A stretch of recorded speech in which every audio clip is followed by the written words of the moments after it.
പാതിവില തട്ടിപ്പ് കേസിൽ അനന്തകൃഷ്ണനെ 2 ദിവസം ക്രൈംബ്രാഞ്ച് കസ്റ്റഡിയിൽ വിട്ടു. അന്വേഷണവുമായി സഹകരിക്കുമെന്ന് അനന്തകൃഷ്ണൻ മാധ്യമങ്ങളോട് പറഞ്ഞു.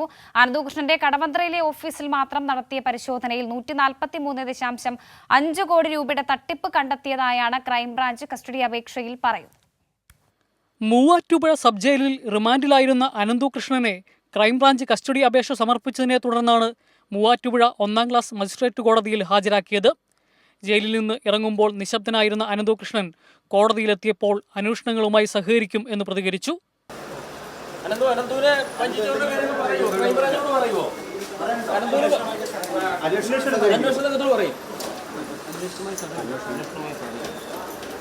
ക്രൈംബ്രാഞ്ചിന്റെ കസ്റ്റഡി അപേക്ഷയിൽ ഞെട്ടിക്കുന്ന വിവരങ്ങളാണ് ഉള്ളത്.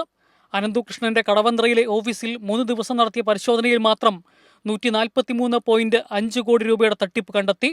ഇവിടെ മാത്രം നടത്തിയ പരിശോധനയിൽ 20,163 പേരിൽ നിന്ന് 60,000 രൂപ വീതവും 4,025 പേരിൽ നിന്ന് 56,000 രൂപ വീതവും വാങ്ങിയതിന് തെളിവുകൾ ലഭിച്ചു. പ്രതിയുടെ 21 ബാങ്ക് അക്കൗണ്ടുകൾ കണ്ടെത്തിയിട്ടുണ്ട്. ഏതെല്ലാം അക്കൗണ്ടുകളിലേക്കാണ് പണം വന്നതെന്ന് കണ്ടെത്തണം. ഇതുപയോഗിച്ച് പ്രതി വാങ്ങിക്കൂട്ടിയ വസ്തുവകകൾ എന്തൊക്കെയെന്നും കണ്ടെത്തണം. കേസിൽ കൂടുതൽ പ്രതികൾ ഉൾപ്പെട്ടിട്ടുണ്ടോ എന്നും അന്വേഷിക്കേണ്ടതുണ്ട്. കസ്റ്റഡി അപേക്ഷയിൽ വാദം കേട്ടതിന് ശേഷം അനന്തകൃഷ്ണനെ 2 ദിവസത്തേക്ക് ക്രൈംബ്രാഞ്ച് കസ്റ്റഡിയിൽ വിട്ടു. കൈരളി ന്യൂസ്, കൊച്ചി.